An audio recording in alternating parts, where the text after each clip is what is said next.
You're now tuned in to the Two Dudes, One Ball Fantasy Football Podcast.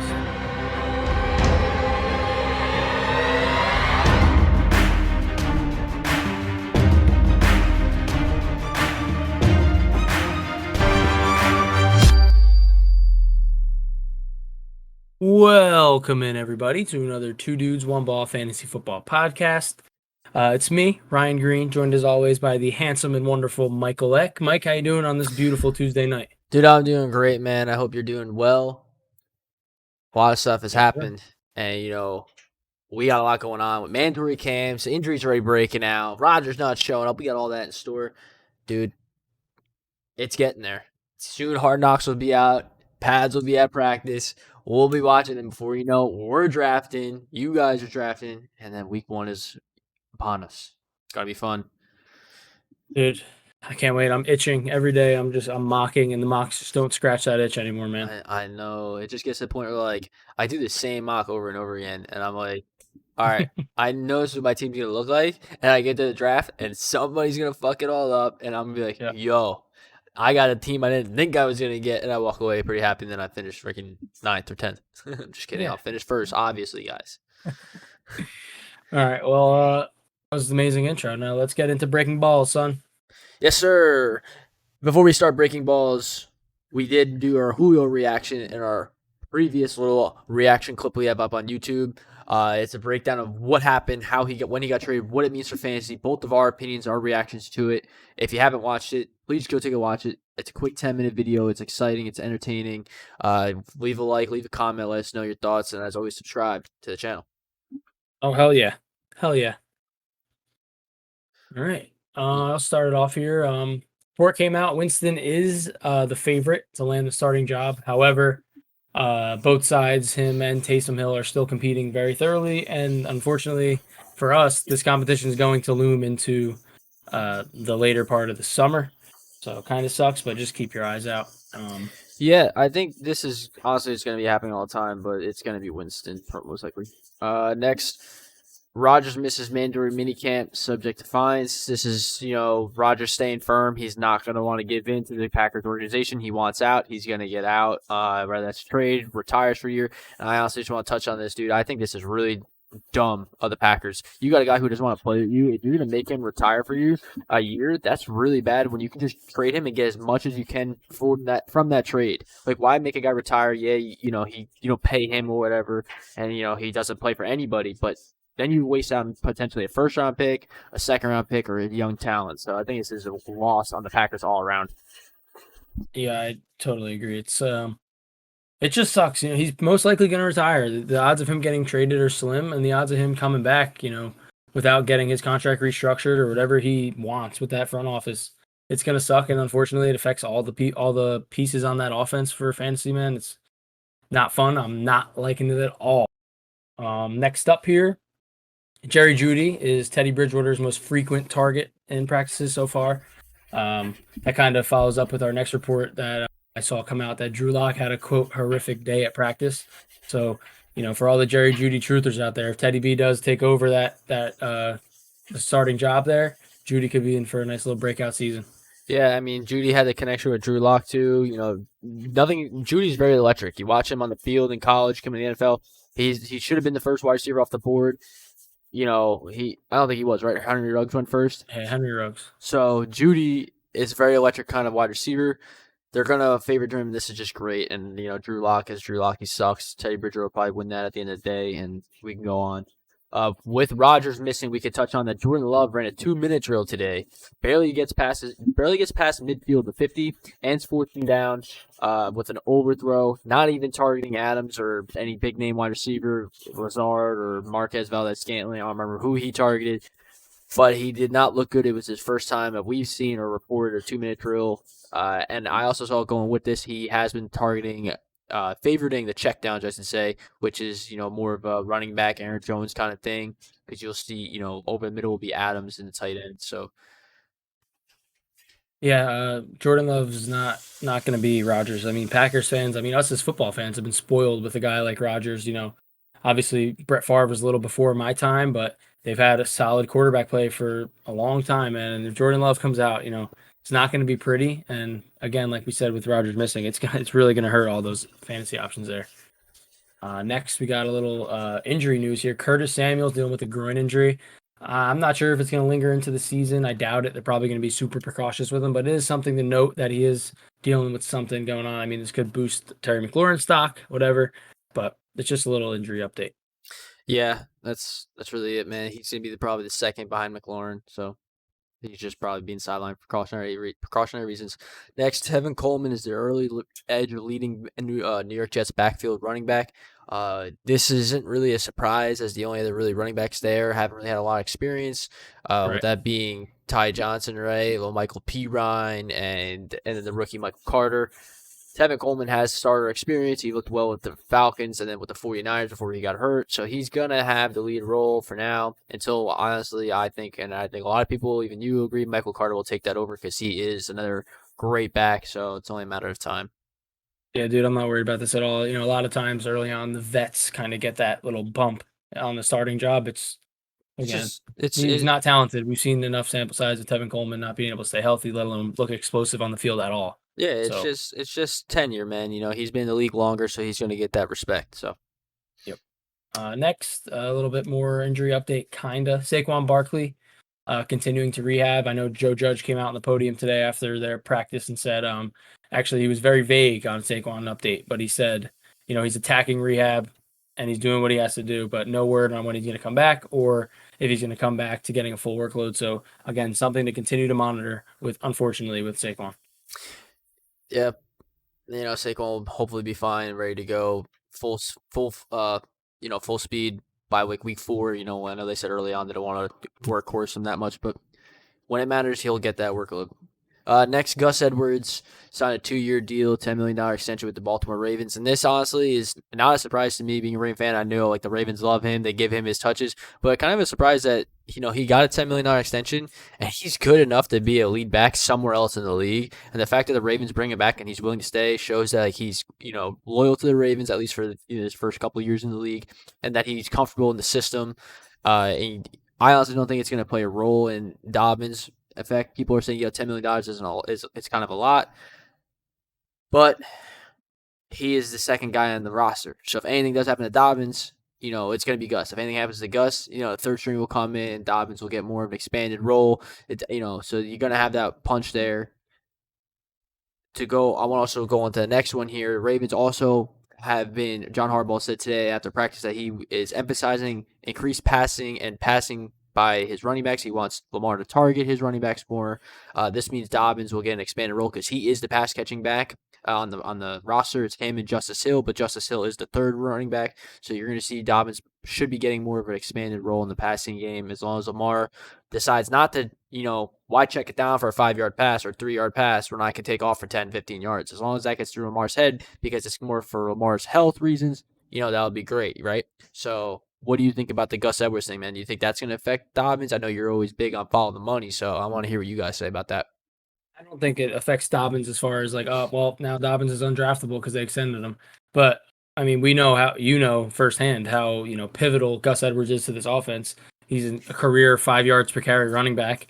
He's gonna maintain getting those carries and being efficient with those carries. And it's just I just feel like it's more of an annoyance than anything because it's now there's 2 years of this. He's got some good money backing him up, and it's like a 3-headed little committee with Lamar, Dobbins, and Gus getting those 5 yards per carry. I don't know.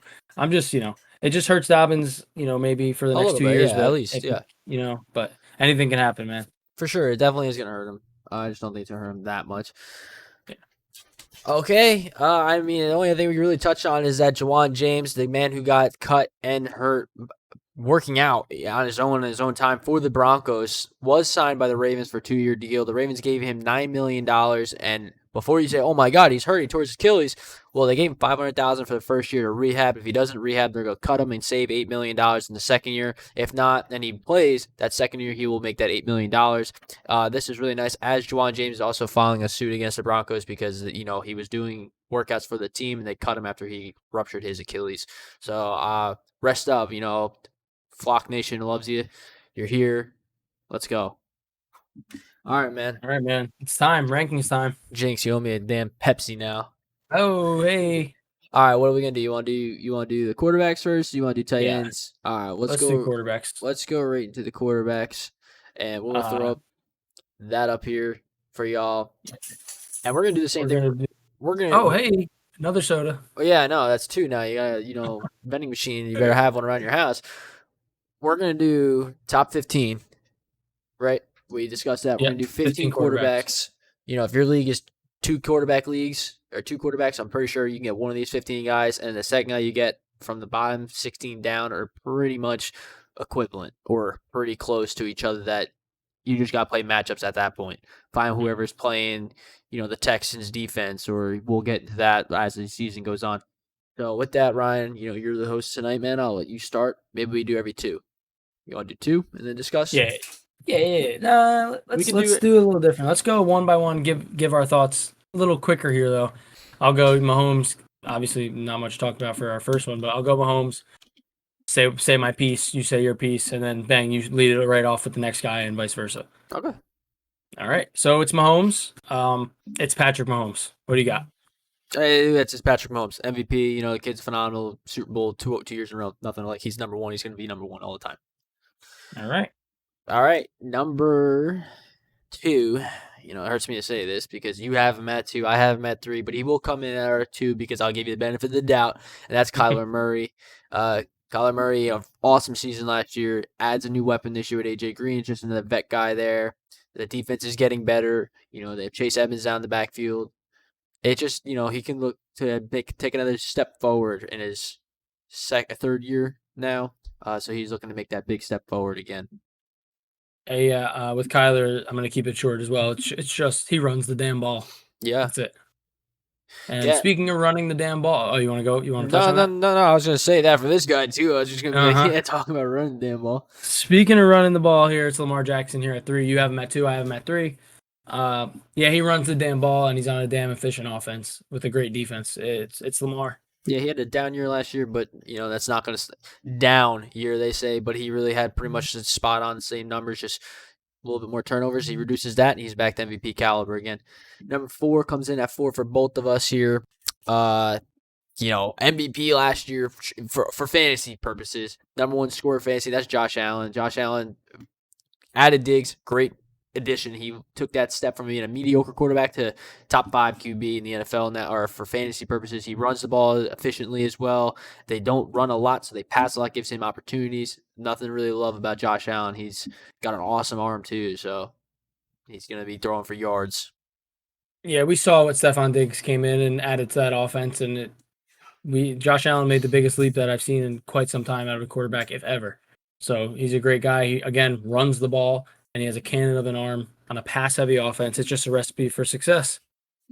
Speaking of recipes for success here, Dak Prescott, he comes in at number 5 for us. Their defense is absolutely horrific, and they have a lot of weapons on offense. Obviously, we have CeeDee Lamb, rookie last year. He comes out, second year, only looking to improve. Amari Cooper, phenomenal. And an underrated number 3 in Michael Gallup, as well as, Blake Jarwin and what's his name? Dalton Schultz is there, and obviously Zeke Elliott and Pollard. They're just loaded all around, dude. That's going to be good for fantasy. Yeah, I think he hit everything on, spot on. No defense. They got to throw the ball a lot. He was on pace for 400 yards a game last year, which is ridiculous. MVP through the first 5 seasons. He's going to rehab. He's been rehabbing well. He's going to come back with a bang this year. Easier schedule, so it's looking really good for Dak. Real quick before we go on, dude, if you have to pick a quarterback outside of Mahomes, what quarterback you going? If you have Kyler, Lamar, Allen, and Dak as your 4, which one you taking first? Kyler. Taking Kyler. You are going to go Kyler with the rankings? I'm going to go Kyler. Okay. I wasn't sure. Maybe, your team is a little bit set up differently. Maybe you have Hopkins. I mean, not Hopkins. Maybe you have something going on there. And I don't know. I was wondering. I just throwing it out there. I like Kyler too much, man. Yeah, 2. That's why I know you haven't met 2, but I wanted to get one in there. All right, so let's go to number 6, and that comes in as Russell Wilson. He is your 5. I have him at 6. He will come in at 6 for us, so that's Russell Wilson. Seahawks, man, they have DK Metcalf, Tyler Lockett, passing options. He doesn't get sacked because he runs the ball a lot. He finds a way to escape and run. He'll run touchdowns. The Seattle Seahawks. offense is really heavy throwing, or not heavy throwing. They're just high-powered offense. They're going to score. They're going to get their looks. Russ is, let Russ cook is the motto. He'll go off for a few weeks and lock it for 2 80-yard touchdowns in like a game, and it's just amazing. So Yeah, Russ, his biggest problem has been inconsistency, but when he's on, and he wins you weeks single-handedly. He's amazing. He coined the term escape artist because you're right. He may not look to run like these other guys, Josh Allen, Lamar, whatever, Kyler, but when he runs, he's avoiding pressure and he's getting out and he's making a play with his feet, sort of like how Mahomes has that little bit of rushing upside. yeah, And it's just brilliant to watch. yeah, Russ is extremely elusive. Yep. Next, we got Aaron Rodgers here. Obviously, again, I know we hit on this all the time. It is early. We're still assuming that these guys are going to play with their current team. So Rodgers is locked in here at number, what is this? 7 for us. So, all right. Obviously, go ahead. Sorry. No, You have anything to add? No, I just, I was going to say, just waiting on the whole fact that he might retire for a year. Maybe he gets traded and actually give into him. But yeah, that's what we're going to have him here at 7. I know you said early, we've been fortunate to have someone and grateful to have someone like him in the NFL. We're blessed to have someone that watched him every Sunday do his job, do his work. He literally is so good and made that team. Adams literally the number 1 wide receiver because of how Rodgers plays, and it's awesome to watch. It'd be sad if he retires for a year. It'd be devastating. I'm not even a Packers fan. It would just be devastating for fantasy and football purposes. Yep. All right, coming in at 8 is second-year player Justin Herbert, and for me, he's at 7. For you, he's a little bit down. You have him at 10. We'll get your thoughts on that in a minute, but for me, the reason why I'm higher is because they improved their O-line. He looked great in his rookie campaign. They got a new head coach, so they're trying to gear things more towards Herbert. He should have Eckler back for the whole year. I like where this team is going offensively. And I like Herbert having a strong arm, accurate, let him throw the ball, and he'll have a full 17 games. And I like him throwing for almost 40 touchdowns this year. Yeah, that's just obviously I love Herbert, and it's nothing against Herbert being at 10. It's just the guys I have above him I think offer a little bit more upside. But again, if the 2 guys that I have ranked above him are Watson and Rodgers, and if they're both out, then Herbert slides right up to being a top 8 kind of guy. So it's like. It's just where I have him laid out. Nothing against him personally. I love Herbert. I love Keenan Allen. That offense is, like you said, the offensive line has improved. Eckler, healthy, hopefully. That can only help. So, no, I definitely like Herbert. Which brings us to our next quarterback, which is Deshaun Watson. Again, pending him staying, which it looks very unlikely, but I'm not going to, not have him ranked here. This is where he belongs if he plays, and it's still early, so I'm going to put him here. Again, another escape artist like Russ. He avoids pressure. He makes plays. He makes big plays, even if he's not surrounded by, the best weapons. And again, that rushing upside really helps him. Yeah, he definitely does make a lot of plays with the limited talent he has, and they just kept dishing away his talent. But again, at least this year is uncertain, so that's why for me he's a little bit lower. And also because that team is extremely bad on both ends of the ball, he doesn't really have an option. That's why I have him lower than the other guys. That's why he comes in at 10 for me. Well, next is number 9, and number 9. No, did we just do 9? We just did 9, right? Yeah, it's 10. We did 10. Yeah. Okay, my bad. We did 10. Number 10 is Ryan Tannehil. For you, he's 11. For me, he's 11. But because of the consensus, how we have people mixed up, he's going to come here at 10. Ryan Tannehil, as you guys know, the Julio Jones just got added to the Titans. He already looked good and already played good with just A.J. Brown and Corey Davis. Now you add Julio Jones to the mix. The team run first offense, but that play action gets going, and Ryan Tannehill has an accurate deep ball and connects with A.J. Brown and helps. You have 2 big boys now in A.J. Brown and Julio Jones.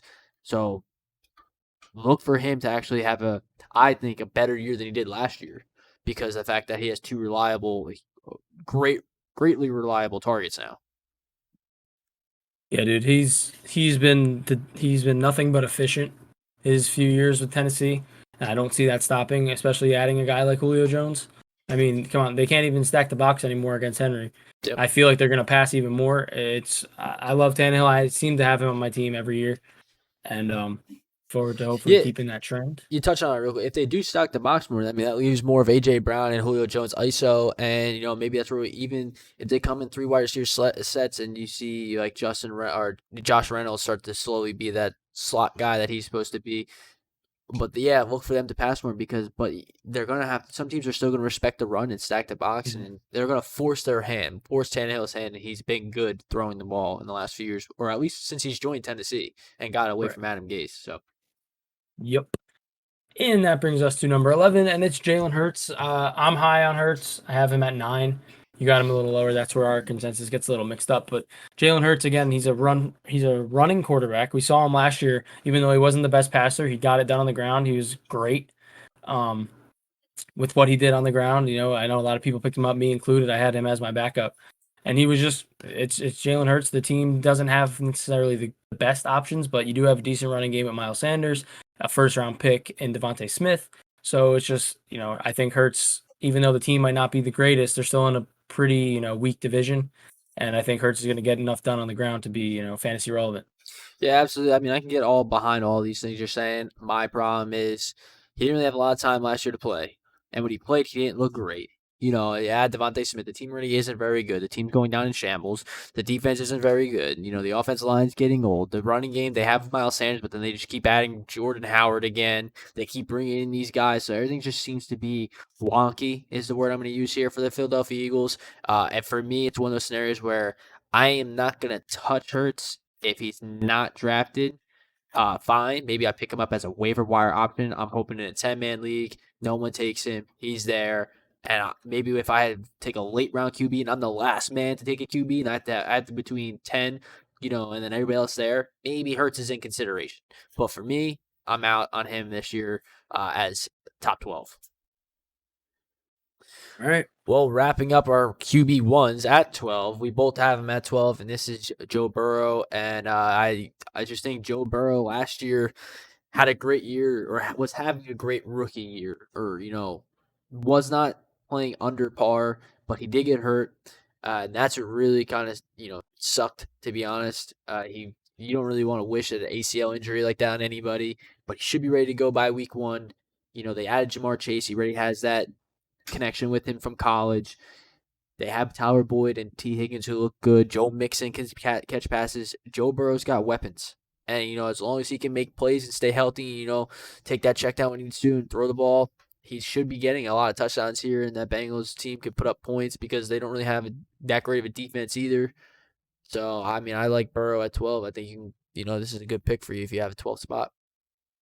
Yeah, I like Burrow. I like Burrow a lot. Obviously, it's just how well does he recover? That's the only thing standing in his way of being a good fantasy asset. Again, last year we saw him perform well with, lackluster weapons. I know T. Higgins came into his own, but the offensive line is abysmal. Still is, but now you add a guy like Jamar Chase. Hopefully Mixon's healthy, and I think it's only up for Burrow. All right. Let's get into our QB2 range. We're only going to 15. Here is 13. And it's Trevor Lawrence. We both have him here. The one thing I wanted to touch on Lawrence that I feel like I haven't heard a lot amongst the fantasy industry and people that I listen to is, we were streaming Gardner Minshew like consistently. We would always play him, and he was getting you 20 points a week with the same team, essentially, if not a little bit worse. So if Trevor Lawrence is, is better than Gardner Minshew, which we all assume he is, then why can't he put up those same numbers as Gardner Minshew, if not better, and be a stud for fantasy? Yeah, absolutely. That's why I have him right outside the quarterback 1 range, and that's just, for me, man, it's the same thing. We talked about it. Minshew was a potential spotty start kind of player. I think, you can get away with playing Lawrence here, especially if Urban Meyer is challenging guys like DJ Chark to increase his weight and his strength and get bigger because he's a big target or could be a big target. It came out today in practice that Laviska Shenault did not drop a single pass, and he completed all his passes to Laviska Shenault. That's a great sign, or maybe it wasn't Lawrence because I know Lawrence is dealing with, what is it now, like a tight shoulder or something. So, Yeah. So maybe it's not, if it wasn't Trevor Lawrence making throws, it's still his wide receivers are looking to increase their skill for Lawrence to come in who can, make plays with his feet, was awesome in college, has, 2 good pass catching running backs and James Robinson and Travis Etienne.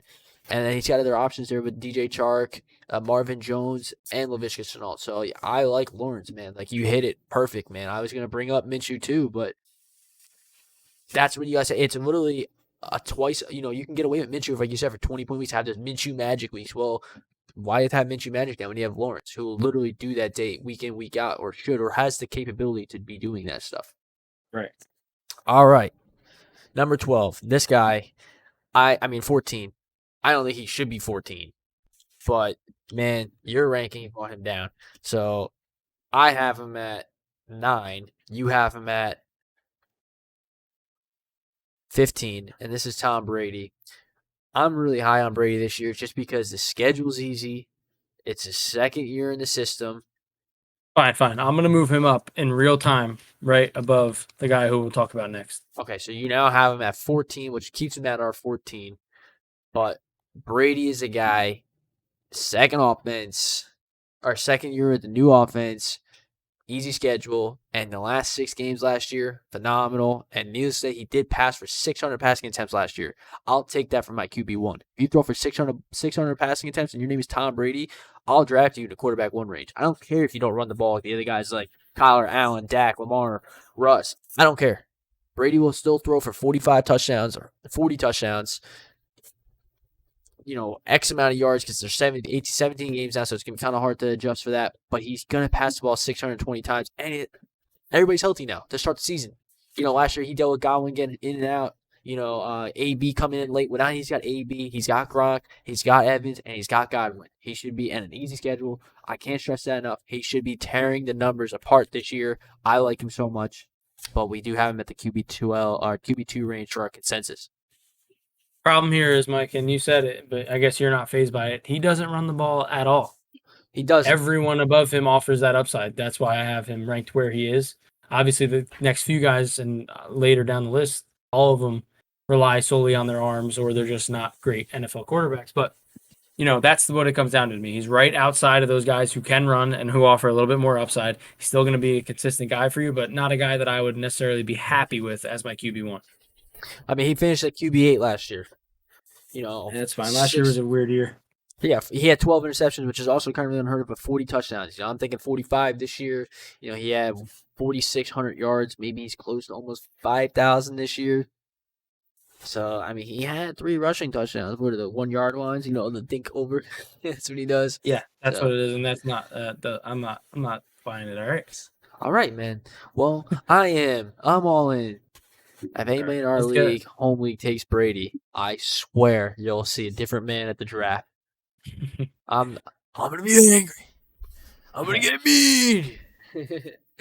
All right, you're a clown. Son. We're moving on. We're moving on from old man Brady. Okay, go ahead. All right, next we got Matt Stafford. Honestly, Stafford's been a great quarterback his whole career. Now he's going on to a way better team. And I think that being on a better team like the Rams with better weapons, it's only going to call for his efficiency to go up. And maybe he doesn't run the ball. Obviously, none of these guys really do anymore. But he's still going to be a guy that he's going to throw touchdowns. He's going to look good doing it. And he has plenty of weapons to get it done. I really like Stafford this year. And Stafford is who I just dropped down to move Brady up one because he swayed me a little bit. But I'm teeter-tattering along that line, man. Stafford might end up a little higher for me by the time this is all said and done.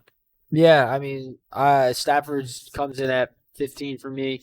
But like you said, the reason why I have him right there is because he doesn't run as much either, but he doesn't have such an easy schedule like Brady in your comparison. But he does, instead of having Galladay and company, he now has Kupp, he has Robert Woods and company. The defense is good, and they want to rely a little bit on Akers, and Akers is all systems go. That defense last year was phenomenal. It really got them to the playoffs. So if they have that again, maybe they don't, use Stafford as much, so he doesn't throw out his arm, and they rely more on the run.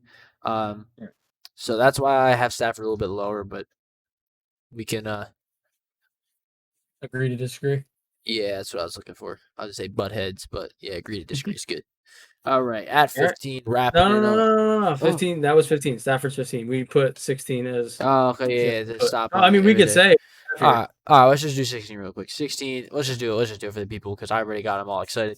Well, at 16 is Matt Ryan guy. They just lost Julio Jones. Calvin Ridley, though, stepped up when Jones didn't play last year. Calvin Ridley's going to get his yards. Matt Ryan throws the ball 600 times a game. They don't have a run game. I'm going down real fast right here, I know. But Matt Ryan, man, Matty Ice will throw the ball, get you touchdowns, a lot of touchdowns, and he'll have the most passing attempts like he has in the last 3 years in a row consistently. So that's the only reason why we have him a little bit higher up. Yeah.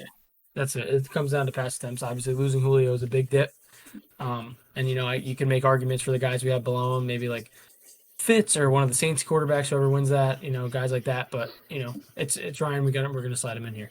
All right, let's get into tight ends. Mike, you want to start off tight ends? Yes, sir. I'll start off tight ends, and I'll go a little bit slower than the Matt Ryan pick because this first guy was tough, man. Tough pick right here. Tight ends. No, it wasn't. Come on, man. Number one, everybody knows this guy, Travis Kelce, undisputed number one tight end, and potentially in a PPR league's first round kind of guy, depending on how big your league is and when you're drafting and how bad you want him. He's that good. He puts up freakish numbers for a tight end. Mahomes' best friend. God, nothing to say bad about this guy. Nah, it's like having a wide receiver one in your tight end slot, and with how bad the tight ends are, which you'll see as we get down to the lower end of the tight end ones, he's a valuable asset to have, and that's why he's number one. And number two, we might be a little against consensus. Honestly, I haven't really been looking too much, but we have Waller here, both of us, at number two here above Kittle. Waller is the number one option on an offense, and that's rare. He's a phenomenal player. Obviously, his story is amazing. I know we both fell in love with him when we watched Hard Knocks, so he's a guy you can really root for. It was great to see him, rejuvenate his career with the Raiders, and I'm looking to him to keep it going here. I want to tell a little story real quick. I'll be quick. Waller had that amazing story like Ryan you just touched about on the Hard Knocks, and I know you watch it. I believe you watch it live. I always watch it the day after on HBO Go. And I saw the episode where they had the whole episode on Hard Knocks about Waller and how his recovery from rehab, and he was on the mic, and I was like, man, they love him. They love this guy. This guy has an awesome story. I was like, I'm going to pick him up in fantasy just because I like him, and he's not going to amount to anything. Well, I went to go my fantasy roster, and I typed in Waller, and it said it didn't have the green plus sign, meaning somebody already had him, and it had like the blue arrows, meaning trade for him. And I was like, what the? And I clicked on it, and it said Ryan was the owner. I said, this motherfucker. And I texted him. I was like, yo, did you watch that episode? And he was like, yeah. I was like, what an incredible story. Needless to say, that year Waller had a great year, but last year was even better, and I got him last year. So we both had our fair share of having Waller, and we both love him. We could be a little biased here. A great ride. Last year he increased his touchdowns, and that's what made him over the top. I think if he stays on that touchdown and Derek Carr gets him those touchdowns still, he'll be over Kittle. I mean, it's just we're probably crazy for saying that, but I think it could actually happen. Well, dude, I don't want to spoil anything, but if you guys didn't catch that, our next one at number 3 is Kittle. We both have him at 3. Were you going to say something real quick before I ramble on about Kittle? No, I was just going to say I love Darren Waller. Oh, yeah, me too. Keeper in the 7th. Oh, how much I want to. Okay, well, Kittle, number 3, another guy. I think these 3 guys are pretty much in their own tier above the next 2 and maybe even 3. I think Kittle pass blocks so well that when he looks like he's going to pass block, he gets open. Defense isn't around him. He catches it, and he's fast. And it's just that's how he gets his work done. He does it like better than anybody else on the freaking league, man. And that's what makes him so good and so fun. As long as he can stay healthy, God, he's in for a great year. Yeah, Kittle's amazing. He's a freak talent. The only thing that worries me is, obviously the rookie quarterback. Who knows if he has that, connection with Kittle like Jimmy G had. And Ayuk coming into his own. Debo is obviously a freak. That's it. That's the only reason. And Waller is only competing with who? Henry Ruggs. So that's the only reason why he's a little lower for us. John Brown, bro. Yeah, okay. Next consensus here at 4 for both of us. Again, we've been pretty consistent with our rankings here. We got the same kind of people. Is Mark Andrews. Now, Mark Andrews, again, he's the guy who catches all the touchdowns from Lamar. The big body guy Lamar relies on. And he's just great. Obviously, he has his ups and downs as there's that whole passing offense. But, again, like the tight end landscape, as we touch on all the time, is not that great. So Andrews is coming in here at number 4 for me. And, I like him. Yeah, same. I mean, it just came out today, too. Coach Talk, Harbaugh said he looked great and better than he's ever looked running touchdown and pass-catching routes. So that's always a plus. But, like Coach Talk, take it with a grain of salt. We already know he's that big body for Lamar in the end zone. That's what he does. That's where he cashes in that red zone area. All right, number 5. I have him at 5. You have him at 6. And that comes in TJ Hockenson. We touched on it before the draft when we did our early rankings early on in our episodes, and it's just Hawkinson's the only guy there. They didn't really answer that at the draft. Well, they got him on St. Brown, Sage Surratt's there, and that's really it. and then Rashard Perriman, and who's the other? They have one more guy, Tyrell Williams. Yes, sir. Okay, well, TJ Hockenson is probably the best pass catcher, so Yep. that's really it, and that's what's going to get him targets, volumes. That's why he's up here. Yeah, we saw him, do really well last year when, Marvin Jones was there. Obviously, Galladay in his short time playing was there, and with Stafford, obviously Hockenson was, pretty good. He had some down weeks, but all in all good. And again, that team's bad, but he's the only option, so that's why he's here. Next, we got Kyle Pitts. I'm actually one spot higher on Pitts than you. I believe I have him at what is that? 5. 5. Yeah, I have Pitts at 5. He comes in our consensus 6. You have him at 6. It's Kyle Pitts season, baby. It's Kyle Pitts season. Again, we just touched on Julio leaving, and we still have Matt Ryan ranked as our 16th quarterback, but he's going to throw the ball a shit ton, and it's going to be Calvin Ridley, and it's going to be Kyle Pitts. And Kyle Pitts can be that outlier for rookie tight ends that comes in and just dominates the league. And if that happens, then you're getting a guy with a fairly decent ADP, and you're getting him in those mid-ish rounds, and he's going to come in and be a guy you can rely on. When would you take him? What round? PPR league. What round are you thinking? I'm thinking if it depends how my team looks, but like all maybe right, back of the 5th round. So let's go to the earliest. Like your team is like you're in a spot where maybe there's not really anybody good. And you look at tight ends and Kyle Pitts is there, and it crosses your mind. It's too early, and you're like, nah, I'll take him. What round is that? 5? It's probably like mid-5th round is probably as early as I go. Early 5th, you can probably still get some solid wide receivers. I mean, you can get solid wide receivers the whole 5th round, but like mid-5th round, let me put it to you this way. If I'm looking at a guy like, DJ Moore, say I have 2 receivers already, and I'm looking at a guy like DJ Moore, Adam Thielen, or I can lock up my tight end position and maybe a keeper for the following year, and it's Pitts, I'm taking Pitts. Okay. You see me personally, I think Pitts is I would pull the trigger probably around 7, just because I like those other wide receivers there. But I think it is a little risky because he is a rookie. But they used the 4th pick overall on him, as we mentioned in our reaction video to Julio, and Calvin Ridley's there, and there's really nobody else. And Matt Ryan passes the ball a lot, so I think the earliest I would pull the trigger, like I said, is like 6 or 7. But I'm giving you like my earliest would be like mid-5th, yes. My earliest would be realistically 6th. Is probably 6th, 7th, as you say. Yeah. Okay. Yeah, see, my earliest is 6th, but realistically, I think 7, maybe even 8. If he falls to 8, you might be getting a steal, depending on who's there. Okay.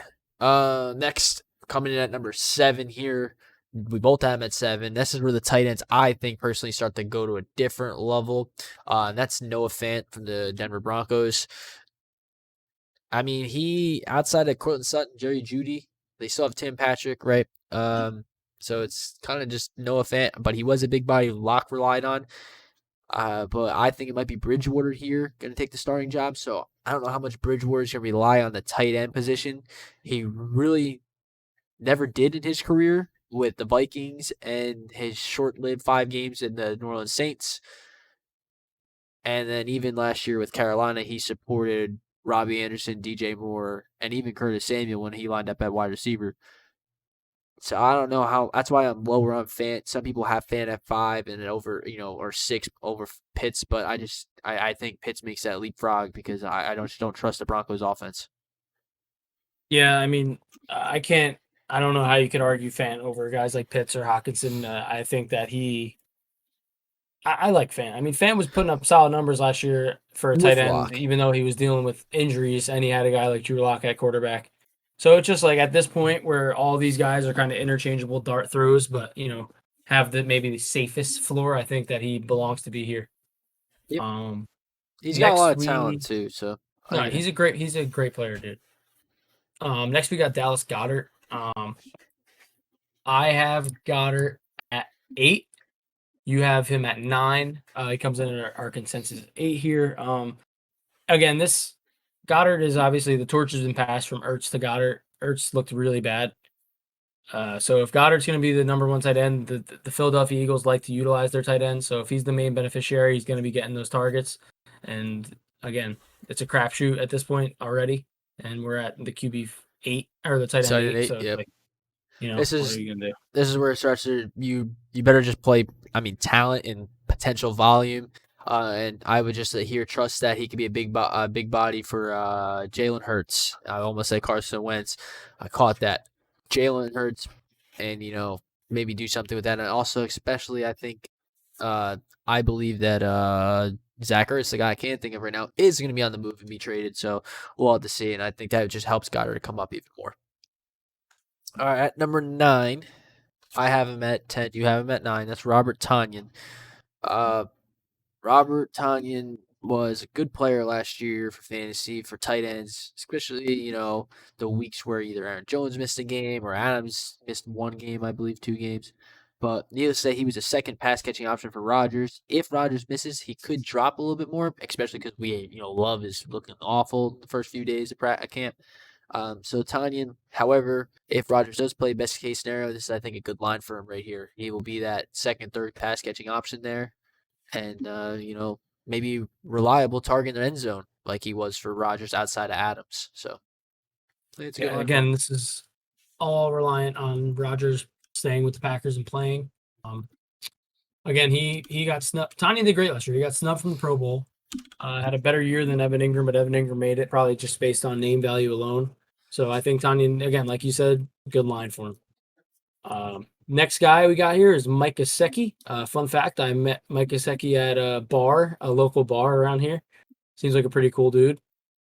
But anyway, we got him ranked here again. Same situation, all crappy tight ends in this area. He's not talent-wise, but as far as fantasy goes, he's got Tua. I haven't really seen the Tua-Gesicki connection too well. Gesicki's very inconsistent. However, with the tight end landscape, as we always say, this is kind of a good slot for Gesicki to come in. And, obviously it's really Jalen Waddle. Devontae Parker's getting on the older side, dealt with some injuries. Will Fuller and deep threat. Gesicki plays that safer role on this offense, and I think he can be pretty valuable. Yeah, and I definitely think it helps too that Fitzpatrick mentored Tua and used Gesicki as like his best friend pretty much. So maybe Tua learned a thing or two, hopefully. I think Gesicki was a big red zone target for Fitzpatrick, and that's where it is here. That's why he's a low end or tight end 1, just because of those purposes that he could resemble the same thing he did for Fitzpatrick for Tua. All right, at 11 is Logan Thomas. Logan Thomas for me is my 8, and for you, he is your 13. Comes in at our 11. I like him. He sprouted up last year late and I think finished at the tight end 3. I can check that real quick. He finished at the tight end 4. Or no, 3. I was right, 3. And I think Fitzpatrick comes in. It's just going to be a big body. I think it's going to be McLaurin from the 20 to the other 20. We're going to see a lot of McLaurin wide receiver 1 numbers this year, but I think at the end zone, maybe Thomas catches 4 balls a game, a touchdown a game, and he can be a sneaky low-end tight end 1 that you can get away with getting you 10, 15 points a week in a PPR league, and that's great for fantasy value, especially with these guys that we're throwing out here right now. Yeah, I'm looking at the rankings now. I'm kind of being a little too harsh here on Mr. Thomas. He's tied to probably the most consistent quarterback that we've seen, which is crazy to say about Ryan Fitzpatrick, but compared to guys like, Tua or Jordan Love, if Rodgers doesn't play, even Jalen Hurts, so I could definitely see Thomas sliding up as we get closer to the season. Again, they're all low-end QB or tight end. I keep saying QB. They're all low-end tight end 1s. And again, another good line for a guy who could, surprise people and he could disappoint. And that's really all these guys. And last for our tight end 1s here, coming in at number 12 is Evan Engram. I have him at 11. Unfortunately, you have him at, what is that, 14? 14, yes, sir. Unfortunately, Engram has been dealing with some inconsistencies on the field, drop issues, as us Giants fans know far too well, cost us a few games. But at the end of the day, he's Evan Engram, and he's been decent for fantasy his whole career, even though it hasn't been the best on the field. And again, with the landscape, it has to be Evan Engram here as the very last tight end that we talk about. Yeah. And if we expect Daniel Jones, and by we I mean me and Giants fans, to take a big step this year, Evan Engram could very much be a benefactor of that. Mm-hmm. I think you're a little chuckling too because of the fact that all these names here outside of the top 12 are dart throws. At best, they're a guy maybe 1 week they get 12 points, next week they get 1 if that. But noted, I had Jared Cook at 12, but like you said, Engram at 14, so he's going to come at our consensus because you have him at 11. I think Jared Cook would actually be our 13 here. But Engram is a guy, fourth option, now third option behind Kenny Galladay and Sterling Shepard, and Darius Slayton, but those guys get hurt. So Engram will, if he can stay healthy and be a Pro Bowl wide receiver as he was last year, maybe he'll actually do something this year and be at sneaky spot tight end you can get late in the rounds and get you 10 points a week. That's really what you need from your tight end, especially if you don't have Kelce, Waller, Kittle, Andrews, Hockenson, and then even Pitts now. So at that point, you're just looking for a guy not to get you 0 or 1. And Exactly. That's pretty much what I got to say about Engram. I hope he does good for you guys, man. I hope he lives up to that Pro Bowl stuff. Thanks. Well, Yeah. just real quick before we end it, I just want to touch on a couple of the names we have after them as guys to maybe keep monitoring. Hunter Henry and Jonnu Smith. It's unclear at this point who's going to be the lead pass catcher for the Patriots, but if one of them does emerge as the main guy, then they could be a good guy for fantasy. Obviously, Jared Cook, as you touched on, he's the only tight end there on the Chargers. Gronk, obviously, still relevant when he's tied to Brady. So, so those are just some guys, they didn't make the top 12, but they're right outside of it. They're all kind of dart throws. I just wanted to throw them out there real quick. I also have Ertz a little bit higher because I think Ertz can, find a spot somewhere, getting traded. Rather that's, if he goes to the Chargers, that sucks because and that ruins him and Cook. If he goes to the Colts, all right, maybe because you always see them guys get hurt, and he will be reunited with Carson Wentz and the offensive Frank Reich, who was the offensive coordinator the year they went to the Super Bowl. So I think maybe he can come up a little bit. But if he stays on the Eagles, it hurts Goedert, hurts him in the long run. So. Yeah, other than that, we got other guys, like you said, like Hayden Hurst with Kyle Pitts being there. He could be a third option. Blake Jarwin coming back from injury. And that's really about it, man. You guys got Austin Hooper, maybe. Austin Hooper, Eric Ebron. Yeah. I just want to throw up. Irv Smith Jr. Ugh. That's what we're dealing with, guys. That's what we're freaking dealing with. So, get your freaking tight end. That's what the point of this is. We had a guy last year in our home league, real quick. Didn't draft a tight end, at all. And he dealt with junk all year. Don't be that guy. And you know who I'm talking about. Oh, I know. Don't be that guy. All right, guys.